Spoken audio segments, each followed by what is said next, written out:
Good Wednesday afternoon to you, 4 o'clock time for Sports4CLE. Thanks for joining us. Hope your afternoon is going well. Browns getting ready for the Chiefs coming to town Sunday, 1 o'clock. Take a look at this. Since week 9, this is from the 33rd team. Most yards gained from scrimmage, so it includes both running backs as well as wide receivers. Barkley, number 1, over 1,000. Jamar Chase, 659. Chase Brown, another running back, 617. Kamara, 611. Jerry Jeudy, 599 yards from scrimmage since week 9, fifth most in the NFL. Jeudy is under contract for $65.5 million over the next 4 years. That's just over $16 million a year. It ranks 27th in the league at wide receiver. Jameis Winston, who has been the quarterback for Jeudy's breakout performance the last several weeks, talked about what he's seen from the wide receiver. I just think Jeudy is a phenomenal receiver, and I think his hunger and his want for the ball and his selflessness of just wanting to block, wanting to run every route precisely, wanting to catch every pass that's thrown his way has allowed him to have a tremendous amount of success. When you are putting in the work and you are doing the discipline work and you're doing also the work that it's not even really required of your job, you're going to get those good results, and that's what he's been doing. Let's welcome in Jeff Lloyd from the Locked On Browns podcast. Jeff, Jerry Jeudy hasn't had great quarterback play, and I'm not saying Jameis Winston is great quarterback play. It's intriguing. Remember, this guy was taken ahead of CeeDee Lamb and Justin Jefferson. So there's some skill and some talent that's starting to surface. Yeah, and bringing up and talking about this in regards to Jamar Chase is certainly something that's very interesting. Now, last year when the Browns made this move to trade for Jerry Jeudy and sign him basically the minute he got to town, took his physical, it was only a couple days past before they already worked on a contract extension.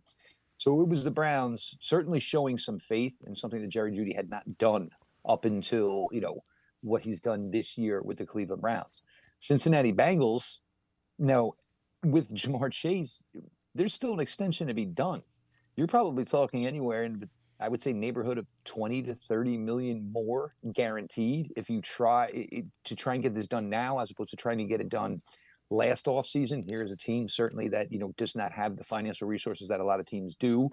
So for the Browns to have Jerry Jeudy under contract, which right now I believe the number was 27th in the league, and where they are going to most likely have to pay Jamar Chase, number 1 or number 2, for people who want to always give Andrew Berry a hard time, there's things and great things that he does that people don't necessarily give credit to. But for Jeudy, look, and it was slow, certainly, to go. The Browns had so much success with Amari Cooper. It was kind of hard for them to basically let up, and basically understand that they had to get somebody involved, so much to the point where they just, basically just let Cooper go to Buffalo. But for Jeudy, look, I mean, it was going to be a target on his back. It's rare that you put up, the numbers that he did, get traded for such a low amount, but then get a really, really nice extension. Jeudy has certainly rewarded the Browns as much as, the Browns certainly rewarded Jerry Jeudy. It's been a real nice, turnaround for him coming in here. He's going to basically eclipse every, career high he has had up until this point. I believe his pace was a 17-game season. With Jameis would have been for about 110 receptions and like 1,900 yards. It's really gone well for Jerry Jeudy. And, hey, sometimes guys get a bad rap and this, that, and the other thing. Nobody ever knows the full story. But Jerry Jeudy wanted his second chance. He got his second chance, and it looks like Jerry Jeudy is making everything he can off of that second chance. And that's a huge, huge win for the Cleveland Browns. All right, this one from the Bleacher Report. So it's ranking every NFL quarterback fighting for a chance to start in 2025. They go Sam Darnold 1, Russell Wilson 2, Geno Smith 3. They have Jameis Winston 6. Winston is slated to hit free agency in the offseason if he keeps generating the buzz and showing considerable late blooming upside in the next 4 weeks. There will likely be multiple bids on the open market. They have Deshaun Watson 8th. Since 2020, he's thrown 19 touchdown passes and 19 starts. He's also 29 and injury prone. 3 Pro Bowl campaigns are in the past. Sam Darnold is probably going to get himself a pretty decent contract. I'm intrigued. what do you do if you're the Browns? Jameis Winston, I know the turnovers. I think you give him a run game and the turnovers decrease. Yeah, I think there's a huge way, to probably look at it in regards to that. With Jameis Winston and certainly with Joe Flacco last year, you talk about guys, who had always, had the propensity to throw interceptions, maybe take a sack at the wrong time. And when you basically make them the focal point of the offense and you're throwing the ball certainly as much you are, and a lot of this certainly with Jameis's game dictated, but it's also dictated by the fact that you're having offensive line issues. You're certainly having running game issues. Your defense is not playing at the level they were in 2023. So, you're behind. That, your defense is struggling like your offense is. So the only way to stay in the game is to continue to throw the football, which then, certainly gives the opportunity, for the exasperation of the turnovers that you're getting from Jameis. I think right now everybody believes that Jameis is going to be, a big probably part of the Browns quarterback room, but in 25. But the question is going to be, what else are you going to do? I mean, are you going to approach another free agent, which would make sense? The draft, I just don't know how it's going to work for this team. You're sitting at 8.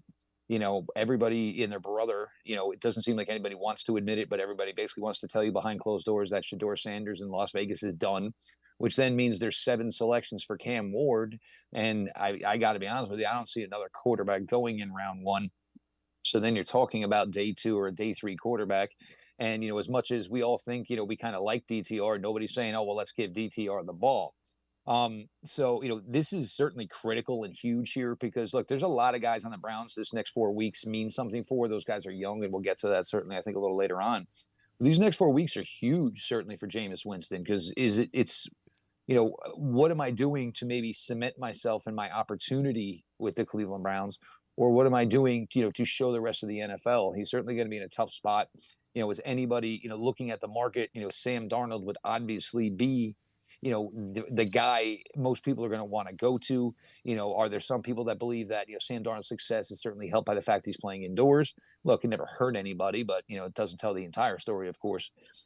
But I am also a firm believer that, with Cedric Tillman coming back, certainly helps Jameis Winston with the opportunity to succeed more. Because remember, when this first started with Jameis, it was more about the Jameis-Cedric Tillman relationship than maybe it was really about the Jameis and Jerry Jeudy relationship. But I also agree, the Browns, and it's so weird to say, for the entire, Kevin Stefanski regime, this team, the one thing we all always knew this team did well was run the ball. It's just something they cannot do anymore. The offensive line, there's a lot of questions to be had here, whether it's age, whether it's, guys just aren't the same guy that they used to be.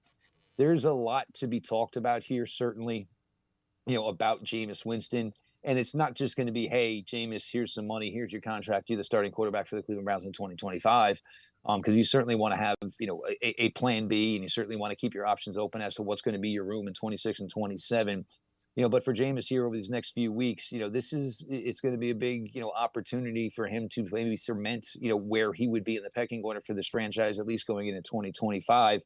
And look, he's as much as the turnovers bother you and, some of the wackiness that goes along with it, he is basically the freshest breath of fresh air that this organization could have at the quarterback position. All right. Before we go to break, let's head to the voicemail of Truth and Reason. Well, hello there. My name is John. First, on the Browns, I wouldn't try to draft a quarterback in the first round. I would, if anything, in the first round, I would trade back and get more picks for the second and the third round. And who wants to bring Mr. Sanderson in? He's too small. We need a bigger quarterback with a big arm and who can play the game. And if anything we need to do is do some trading. Give us some picks and fill up other positions like defensive end, pick up some more people for the secondary, offensive line, and the list goes long. But let's be smart about it. As always, appreciate all the voicemails. Jeff, I would not trade back. I want a top 10 pick. I want a playmaker or a franchise left tackle.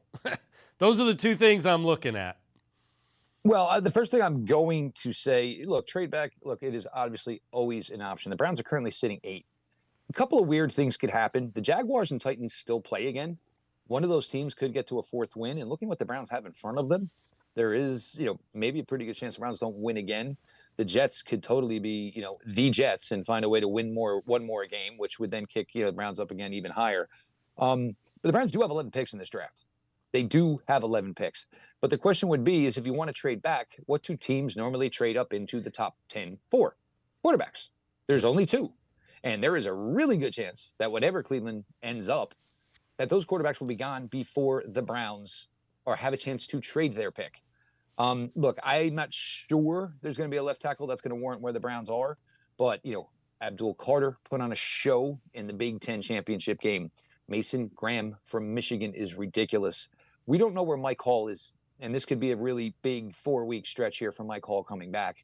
But the Browns need another playmaker on this defensive line. So if it could be a Mason Graham, it could be an Abdul Carter, and you stay right where you are at and you take either one of those players. Mike Hall does develop. Maybe all of a sudden you have 3 pretty good playmakers on your defensive line.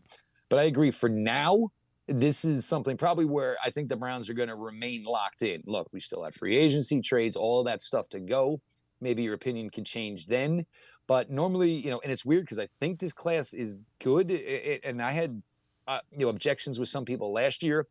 I think there's certain positional groups that are really good that are probably going to benefit the Cleveland Browns.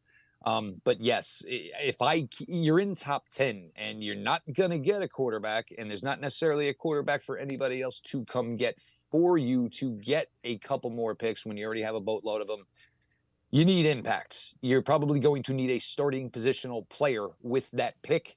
So then most likely you'll probably stay and make that pick. All right, some news of who practiced and who didn't as we go to break.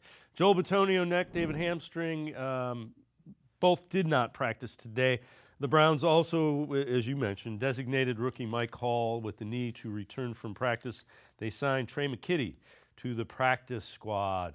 Jeff Lloyd from the Locked On Browns podcast. Now I'm going to step aside, take a quick time out. We will continue talking Browns on Sports4CLE. Stay with us. Head. Hi, Betty. Oh no, you wrapped yourself into a daze. Holidays. You need a break, so I got you Ohio Lotteries Home for the Holidays and Merry Money Scratch-Offs. You could win up to $500,000 or $1 million. Oh, thanks, hon. And they have games on the back. Has anybody seen my glasses?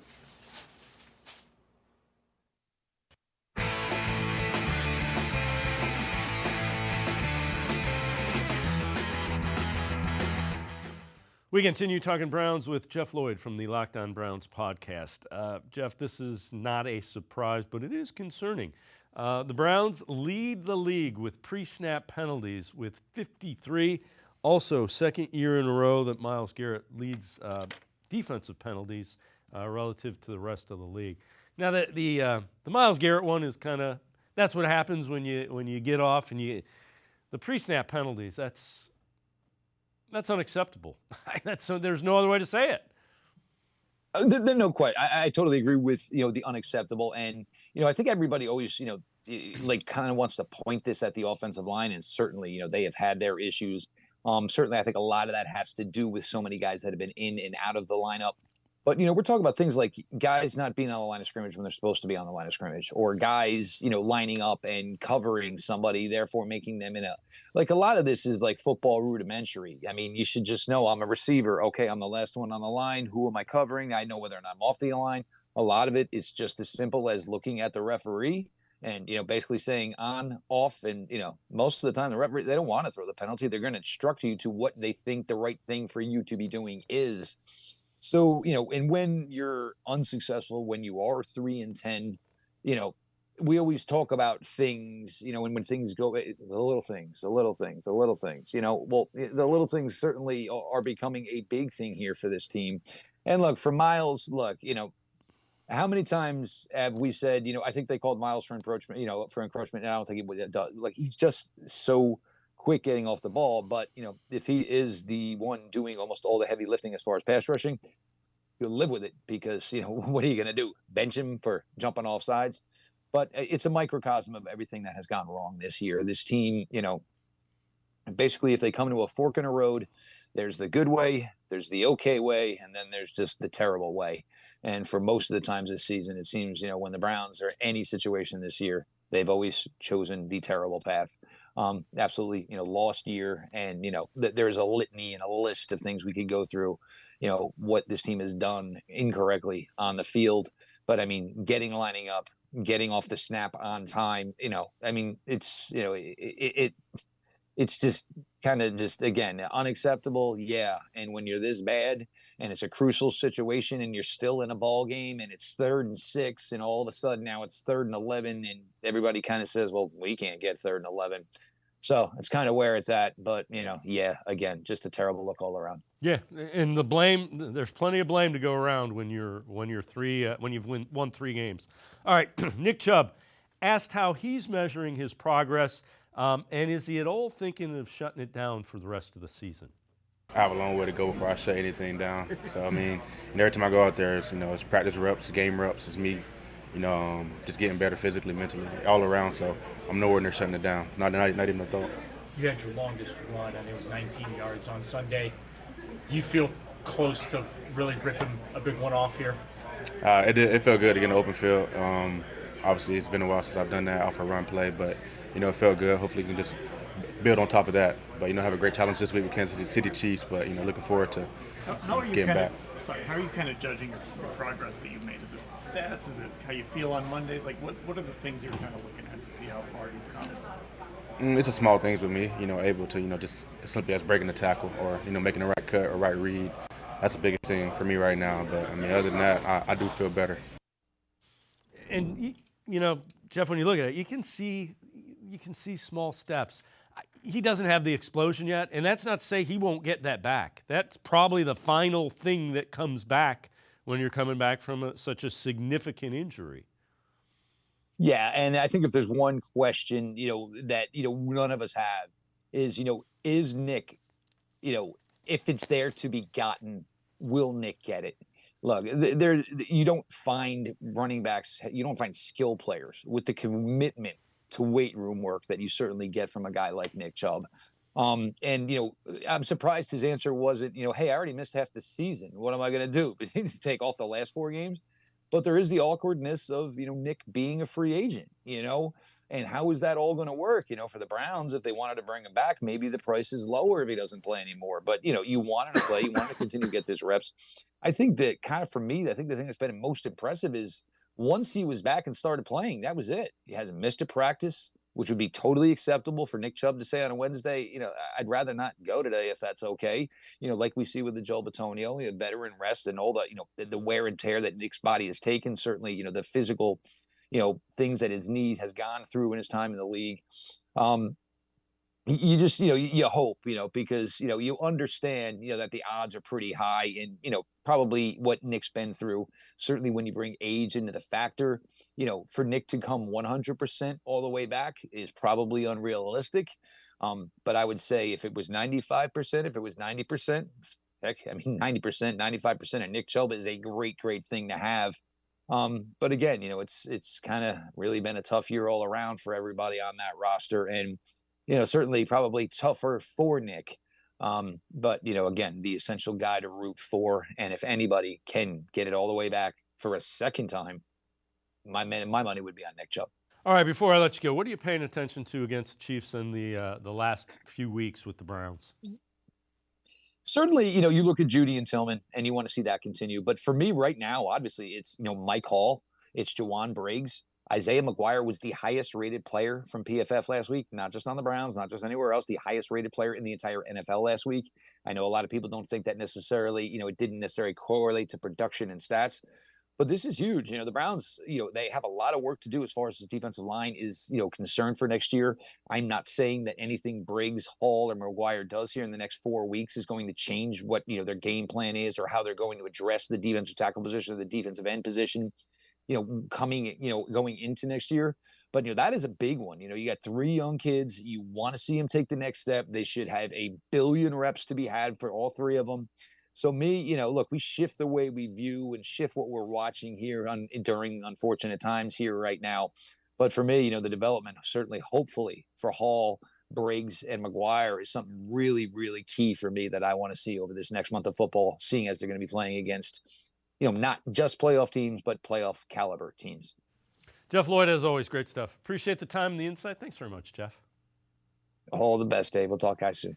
Jeff Lloyd, make sure you check him out. Really good Brown stuff, Locked on Browns podcast. We continue talking Browns. Lance Reisland, film breakdown, video analysis. 3 guys with their performance in Pittsburgh that are earning bigger roles with the Browns moving forward. Sports4CLE will be right back. Stay with us. Come back to go forward. Back to learning new things. Back to pursuing your dreams. Tri-C has flexible learning options to fit your life. And every year, more than 1,000 local companies provide Tri-C students with real-world learning. The right education can boost your lifetime earning power by hundreds of thousands of dollars. Start now with a college education you can afford. Tri-C, where futures begin.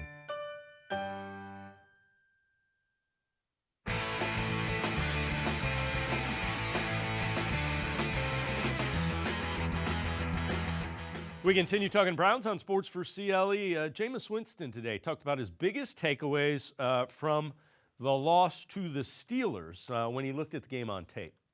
The biggest takeaway was just rhythm in terms of offense. You saw some of the penalties showing up again that were unnecessary. You saw some of the procedural things showing up that we definitely could have limited. And you just saw two teams like slugging it out. And like I said, I believe that for the Cleveland Browns to play the best version of Cleveland Browns football, we have to focus on us playing our best version of football and not what someone else is doing. And I think the Pittsburgh Steelers, they watched us play a style of football that wasn't our best football, and they just let us play it, and it ended up letting them win. Let's welcome in Lance Reisland from the Plain Dealer, cleveland.com. Lance, it was not a great performance against the Steelers, I guess, would be the best way to describe that. Yeah, you know, it's funny, and I think Jameis, once again, I talked a lot about Jameis in the last month or so. Jameis brings great energy. Jameis is going to give you everything he has. You've seen what Jameis is. Jameis is a guy who's going to take some chances. The best thing for Jameis is to have a little bit of a run game. That would help him limit his interceptions. But some of that stuff they're talking about, that's operational stuff, and that's the stuff that obviously by this time in the year needs to be fixed. But that's what happens when you lose. Things fall apart when you lose. It's funny, but I've told a lot of people winning is what solves this stuff. You have to win because then your attention to detail is better. I think he's the kind of guy you need in this situation. However, because it's hard to practice when you are who they are. They're not very good right now, and they haven't played very well all year. And I think Jameis will give him a chance to win because his energy will be contagious, hopefully, as they go to practice. Because they'll play how they practice, and we won't know. We'll have a good idea when we watch that first couple drives as they move forward here with KC. All right, so let's look back. Film breakdown, video analysis. 3 players who played pretty well against the Steelers and making a case to be a big part of the Browns' future. Number 1, Jerry Jeudy. So take us through this, and this one's pretty obvious. The more you see him now, the more you want to see a Jerry Jeudy. Well, it's funny. This is the broken play. He's running a backside dig. He turns it up, and Jameis does a good job, and that's a really good throw by Jameis. Now, the thing that I like about Jerry Jeudy is that he is this is the breakdown that I had, but obviously people a lot smarter than me had as well in terms of his ability to do different things, right? He can release off the line of scrimmage for both press versus man and zone. He's really good at the catch point, and he's much better run after catch. He's a frail guy when you see him in person. He's not very big, but he runs tough. He runs good routes, and I think he's making an argument to be a number 1 guy, which then gives them a flexibility that I still think they need an underneath guy to make plays either out of the backfield or in the slot. But I think Jerry Jeudy, Elijah Moore, I think these are guys, Tillman, Woods, I think they got a pretty solid receiving core. They have to figure out their identity, but Jerry Judy's a guy, he's even better than I thought he was going to be. Obviously a steal for what they traded for. Moving forward, I think he's going to be a big piece. They have to decide if he's going to be number 1 guy. Yeah, and he slots in. If he's not a number 1, he is an elite, high-end number 2 without question. And I'm with you. You put a guy that threatens the defense with the ball in his hands, and it moves everybody down. Now you're talking about a really explosive receiving core. Second guy is Mahmoud Diabate, an undrafted free agent a year ago. And as JOK has been injured, you have to like what you see from Diabate. Well, this is a physical freak, right? So this guy's 6'4", 225. You're going to see him make the tackle here, explodes on the ball. You're going to see when he makes the decision. So you get a backer blitzes here, and then he's the opposite back that makes that tackle on the ground. So going back to his first play, you're going to see him in the flat. He just attacks the line of scrimmage. Now, he's a guy I broke down. He started off in Florida. Then he went to Utah, and he's a guy that kind of struggled finding position. They used him on the edge a lot. I think his value to the Browns is going to continue to get better. Now, he's a guy that is a scheme fit for Schwartz because he likes to move forward so much. But again, a guy who's 6'4", 225, who can cover, who can run like this guy, you can start doing some different things. When you think about Diabate matched with JOK, this is a guy, once again, physically has all the tools to do everything you need. When I like to say, when he sees it, he pulls the trigger and goes. And that's what you need at the NFL level. Very highly impressed with his movement skills, short area explosion, his ability to tackle in space. This is a really good football player. They got to steal with this guy. There's no doubt. All right, so the third guy that had played well and kind of playing his way into a bigger role, Isaiah McGuire. And again, with young guys, when you see, boy, I'd like to see more of that. That's really a good sign, and that McGuire fits into that role. The more I see him, the more I want to see him on the field.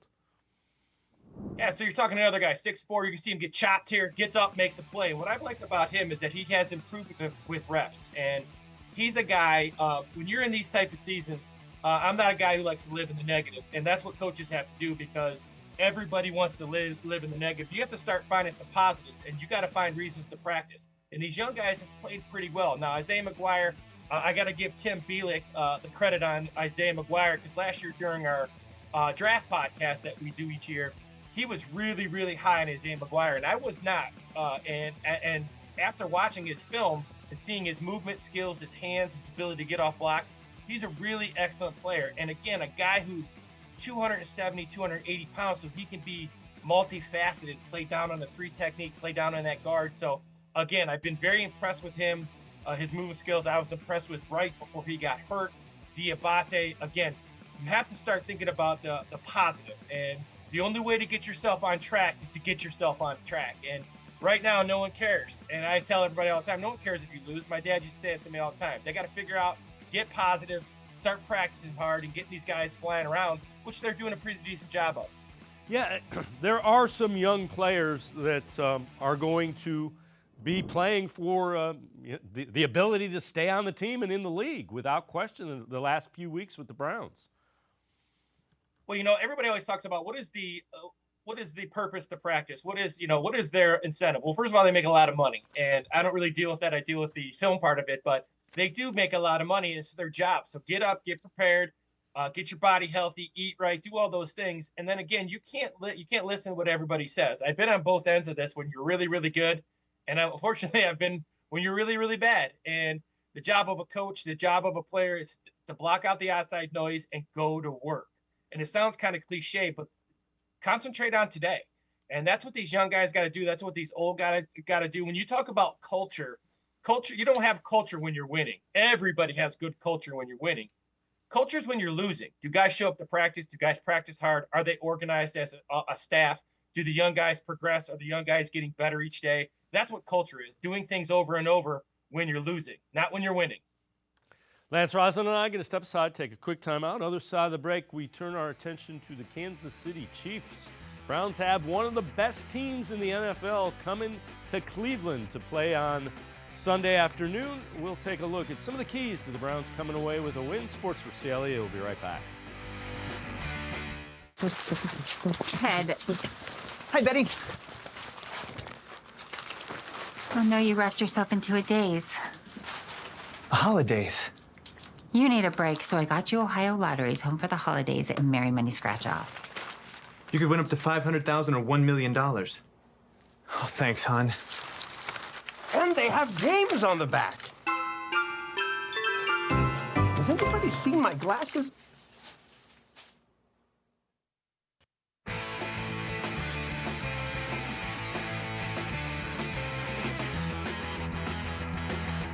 We continue talking Browns with Lance Reisland from the Plain Dealer, cleveland.com.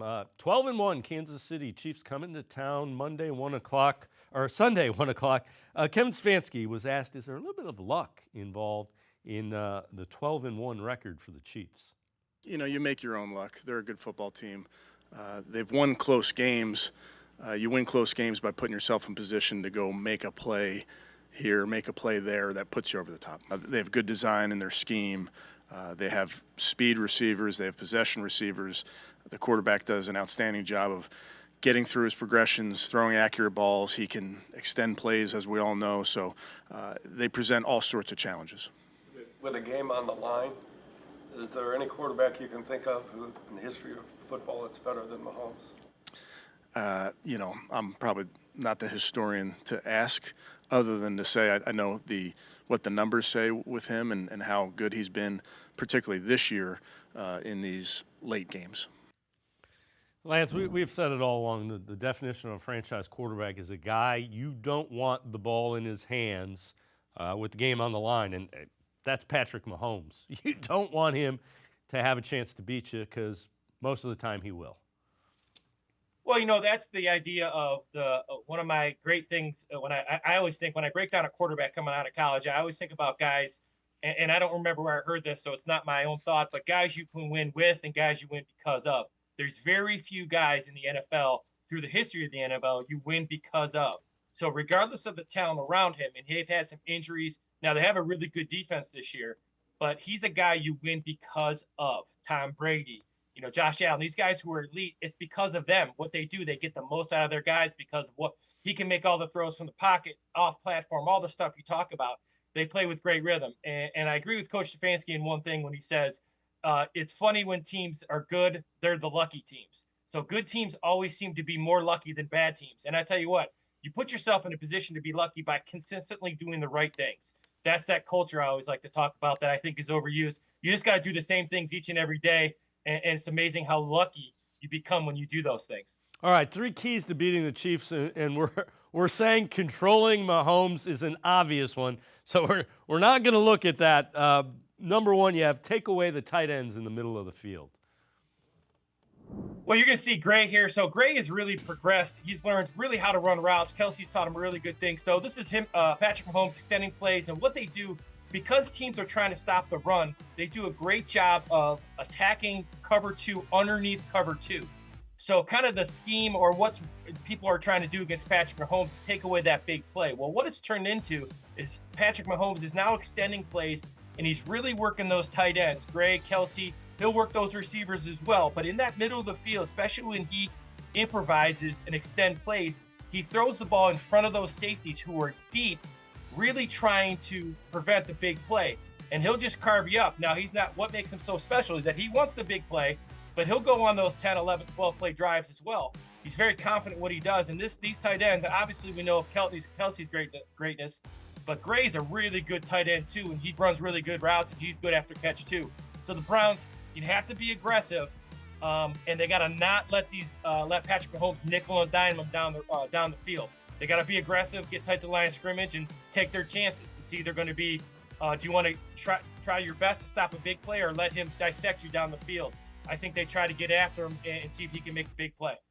Yeah, the other thing about Mahomes, he's shown the ability to run and beat teams with his legs. All right, number 2 of the 3 keys, you have to get Chris Jones blocked, and this one has to be a concern on the interior for the Browns' offensive line.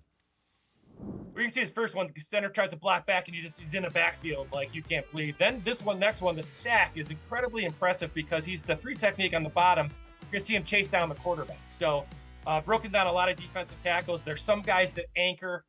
There's some guys that are pass rush guys. There's some guys who are good against double teams. Chris Jones is as good as it gets. In fact, Chris Jones, I think Aaron Donald's arguably the best defensive tackle of all time. Chris Jones is in that conversation. His ability, his size, his speed, his ability to tackle for a loss. He's a complete menace in the run game. He's a complete menace in pass rush. If you don't get him blocked in the run game, if you don't get him blocked in the pass game, he will absolutely destroy an offensive game plan. He's one of those few guys that you have to, Myles Garrett is another one, you have to account for these guys or they will ruin your game plan. So whatever they're doing, they have to make sure they double him on every play. Don't let him ruin the game, make somebody else do that. All right, and the third of the three keys for the Browns against the Chiefs, win the hidden yardage, and this is one they just, quite frankly, hadn't been able to do all season. It usually involves special teams. Well, here's where it's at. So first thing you got here is you got a punt, and people are like, why would a punt be on here? So the ball is caught at the 22-yard line, and obviously they get the ball up to the 45-yard line. So that's 25 yards, right? And that's so big. Now they're going to punt the ball. They cover the ball. Now the opposite team has to go 99 yards. And now what hidden yards are to me is it kind of goes back to that luck thing. These are things that no one really sees except for these coaches. These coaches understand that, that punt, catching that ball and getting upfield, it wasn't dramatic, but you're talking from your own 20 to the 45-yard line. That's 25 yards. 25 yet less yards that your offense has to go. Now you're going to make the other team, regardless how good they are, go 99 yards on when they have the ball. So these hidden yards are also what Kansas City. So they have a great quarterback. They play really good defense. But then they do all these little things, these hidden yardage, these not turning the ball over, not having penalties. They do everything right. That's what good football teams do. Again, this isn't luck. This is practice. This is they do it each and every day. Great teams do everything right, and that's what the Chiefs are. They're a great football team because everything is accounted for. The attention to detail is elite. So before I let you go, when you look at the Browns, have you seen the progress in trying to develop the run game that you had hoped to? I mean, week to week, we no. always say, I'm with you. I wondered if I was missing something. I would like to, but in obvious terms, I'd like to go, oh, yes, Dave, I've seen a lot. I haven't seen it. I don't know what they're doing offensively. And I understand they're practicing. I just think they're caught between this Dorsey, Stefanski scheme and what they like to do. And I think they're working at it. That's one thing. I don't think they're just, I don't think they're frustrated giving up. I just don't know what they want to do. And it's a conflict between the zone and the gap scheme and when they run the ball and what their identity is. And they've switched it throughout the year. I think they got to make an effort to get back to what they did that made Kevin Stefanski. If Kevin Stefanski is your coach, then bring in players that match his style. He's proven that he can win with them. What it speaks to the offensive line. The line has not been – I think the line is kind of caught in between is the main thing. Well, everybody's asked me, what do I think of Dickerson? I think I've watched him practice. He does a great job. But I think one thing that Callahan – losing Callahan, here's what I thought was great about him. And I really made a point to stay down there 20 to 30 minutes every single day of practice. He understood the why, and he's seen it all. So he understood against the defense, even though the offensive line was going to step this way and no one was there, Callahan would say, this is the job of the Mike backer. He's going to come here if you step here. If you don't step here, you're going to miss him because that's where he's going. So the why. That's the important. That's what you don't see out of the offensive line right now. The consistency, the why, the fundamentals, the technique. Dickerson's a very good football coach, and he's had a lot of injuries. They've changed the scheme on those guys, so it's not all him. But that's what I think they miss Callahan more than anything else. It's just the why. These guys don't understand like they did in the past where they're going and why they're going there. Lance Reisland, as always, great stuff. Appreciate the time and the insight. Thanks very much, Lance. As always, thanks for having me. Lance Reisland, make sure you check him out. Always does great stuff, film breakdown, video analysis relative to the Browns and the rest of the NFL and draft as well. We're going to step aside. We turn our attention to the Cavaliers. Ethan Sands, Cavs beat reporter from the Plain Dealer, cleveland.com, straight ahead. Stay with us. Come back to go forward. Back to learning new things. Back to pursuing your dreams. Tri-C has flexible learning options to fit your life. And every year, more than 1,000 local companies provide Tri-C students with real-world learning. The right education can boost your lifetime earning power by hundreds of thousands of dollars. Start now with a college education you can afford. Tri-C, where futures begin.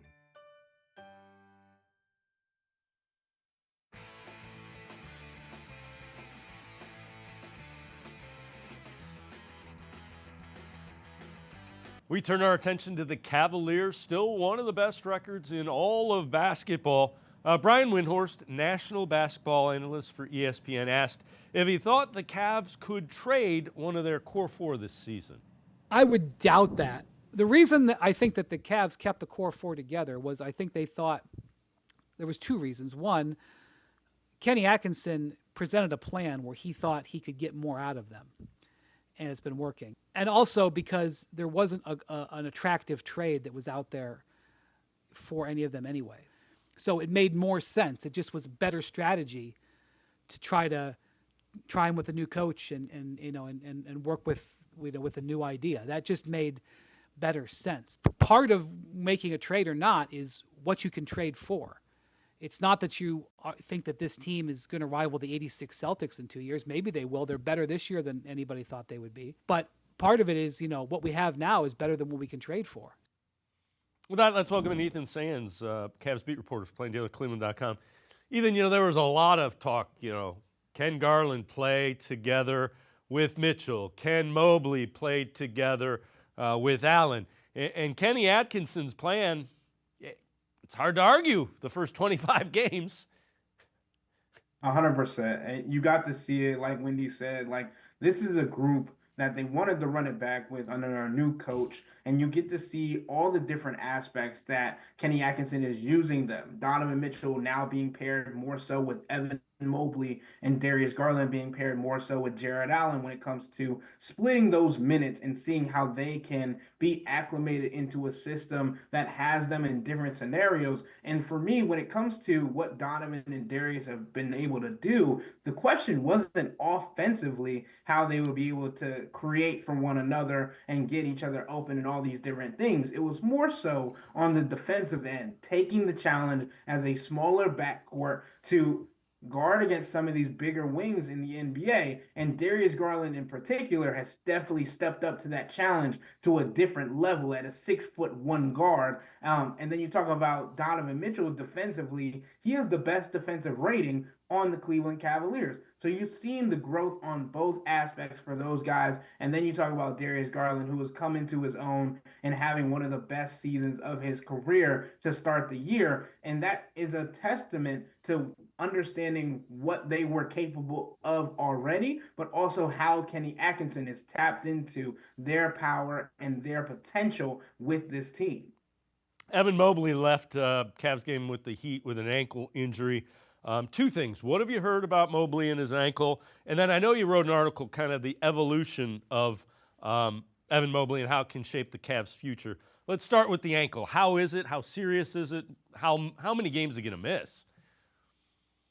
Well, talking to our friend Chris Fedor, he was in Miami for this game, and he talked to Evan Mobley after the game, and point blank period, Evan said, "I'm good."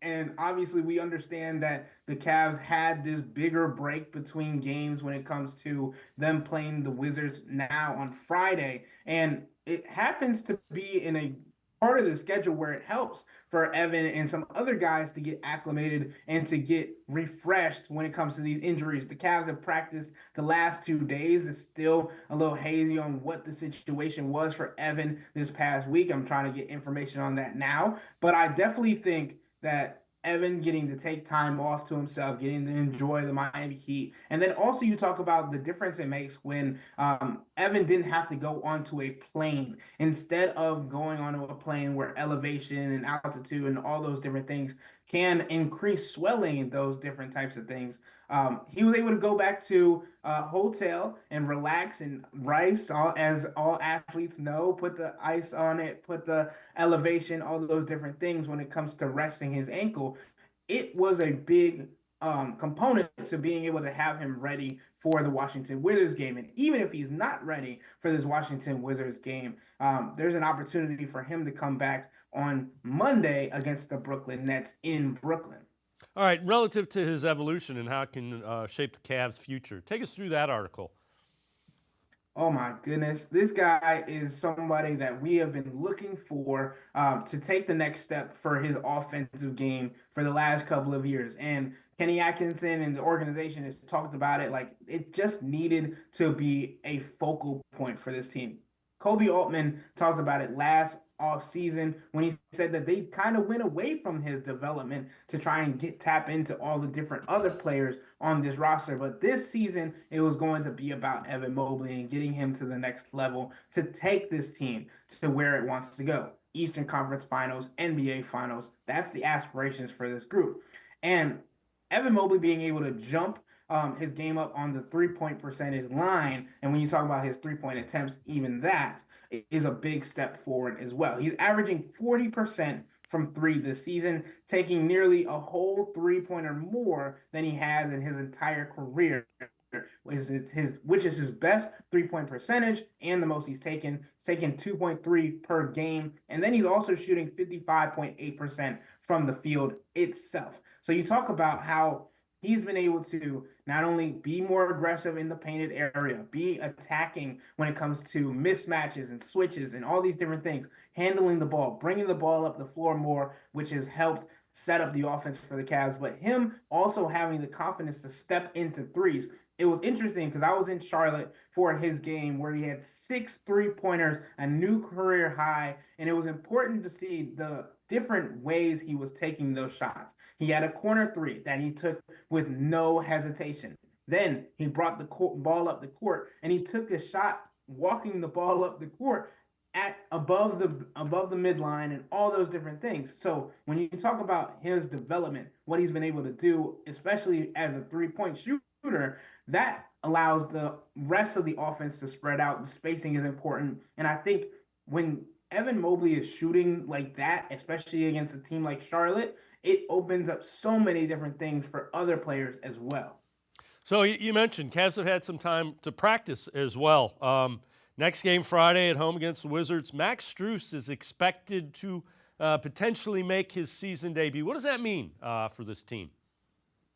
Well, I don't want to jump the gun because the expectation was for him to practice this week. The expectation was for him to become a full participant, which he was in yesterday's practice. Then he was supposed to practice today, and he's also supposed to practice tomorrow with the Cavs when they return to Cleveland. So they have to evaluate how he reacts, his ankle reacts to 3 days of practice, and then in seeing how he's going to be able to be ready for the Friday game. So I've heard and I've been told that the expectation is for him to come back either on Friday or Monday, but they don't want to make anything certain until the expectation is for him to come back and there is a true evaluation of him after being on the practice court and all those different things. But what I've been seeing from Max and what we've seen in the past is that Kenny Atkinson's system is adjusting to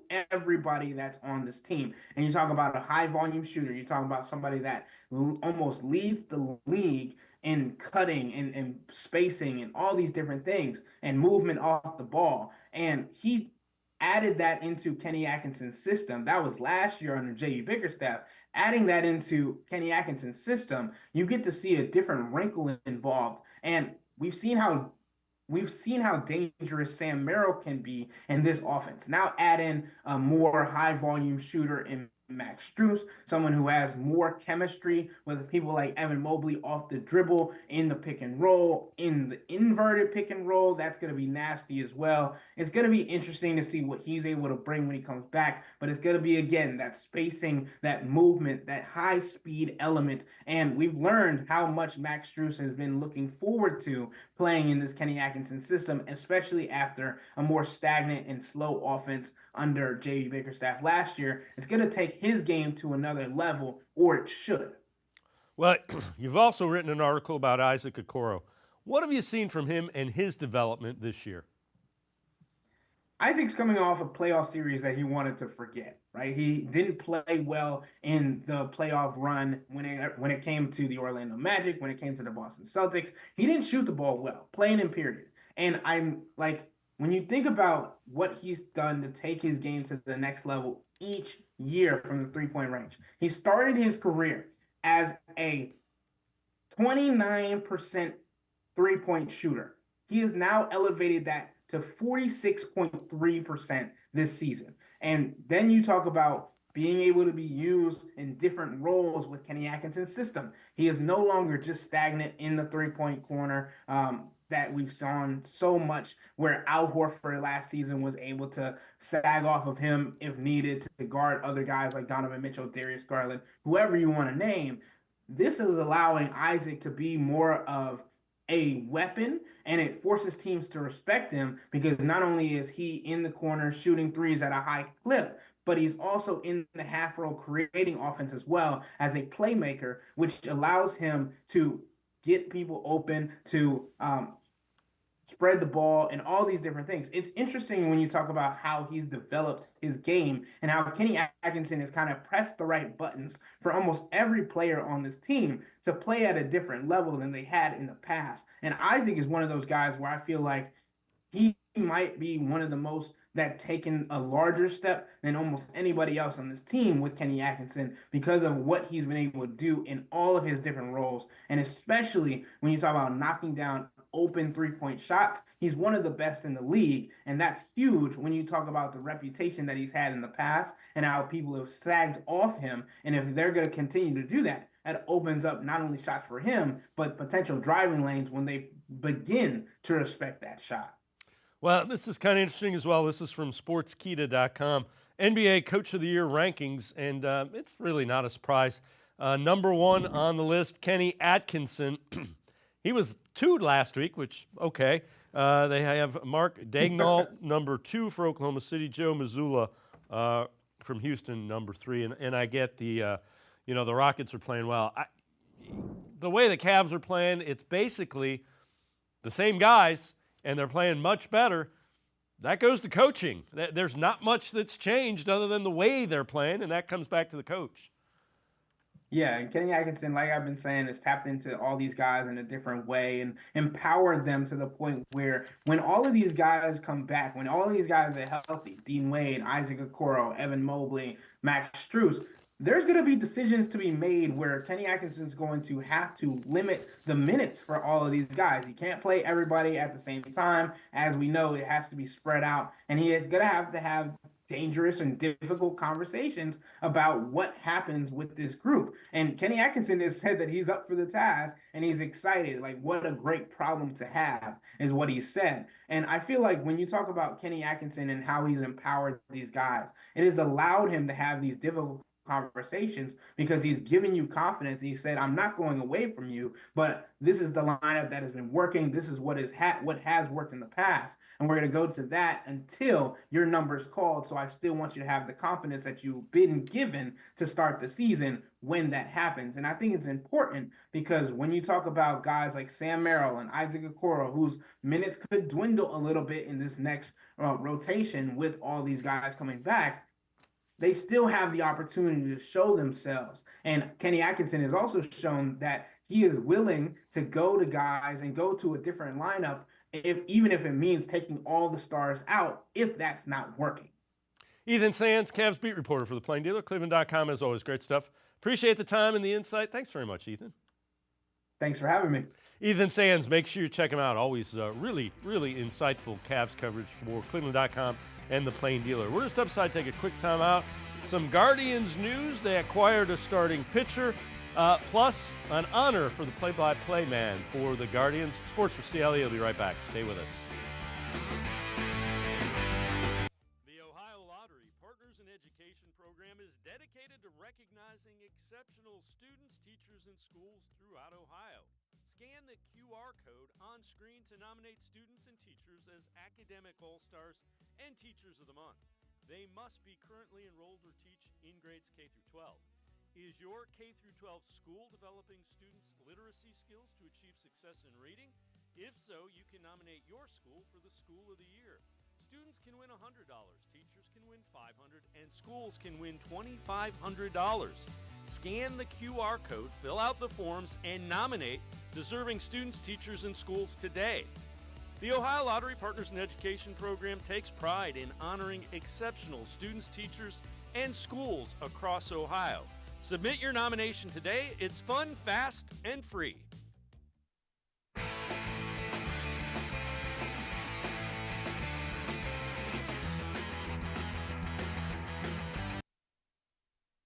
We turn our attention to the Guardians. MLB winter meetings going on. It's a time when free agents are signed and trades are made. Guardians made a couple of them yesterday. So the Guardians acquired infielder Spencer Horwitz, outfielder Nick Mitchell, a minor leaguer from the Blue Jays, in exchange for all-star second baseman Andres Jimenez and relief pitcher Nick Sandlin. Jimenez, one of the best defensive second basemen in baseball.